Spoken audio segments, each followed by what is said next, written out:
premier Boléro pour Aurélie Dupont. La danseuse étoile interprète le ballet de Maurice Béjart pour le public américain. Après 11 ans d'absence, le ballet de l'Opéra de Paris est de retour aux États-Unis. On a le trac parce qu'on sait qu'ils connaissent quand même la danse, donc ils ont un avis et un goût particulier. J'espère vraiment qu'ils vont aimer la soirée française qui est un petit peu différente de ce qu'ils ont l'habitude de voir. Bon, je pense que ça devrait aller. Après Chicago et Washington, la troupe donne 12 représentations au Lincoln Center à New York. Pour Aurélie Dupont, c'est une des capitales de la danse mondiale. Je pense qu'à New York, la danse a une place immense. Dans la rue, quand on se balade sur Broadway ou ailleurs, il y a des comédies musicales, il y a des affiches de danse classique et des danseurs, des photos de danseurs partout. Donc on se dit, on a vraiment notre place, les gens sont curieux, ils aiment ça, c'est leur culture, la danse.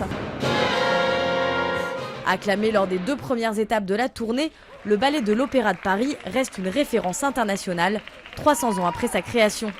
Après Nureyev, c'est aujourd'hui Brigitte Lefebvre qui dirige la troupe de 154 danseurs. Elle porte avec eux les valeurs de l'école française. À chaque fois, on est heureux, par notre origine, si vous voulez, de représenter vraiment une forme d'excellence française, d'académisme, dans le sens actuel du terme. Il ne s'agit pas de se réfugier dans le passé, c'est d'être des capteurs et de pouvoir réunir et continuer de ce tronc que nous avons, enfin ce tronc comme un arbre, mais aussi comme un corps, hein, si vous voulez, qui continue à faire avancer ce qu'est la danse à l'Opéra de Paris. Pour cette tournée, le ballet a choisi 3 spectacles très différents. Ils montrent tous ce savoir-faire si cher aux amateurs de danse classique. La troupe est à New York jusqu'au 22 juillet.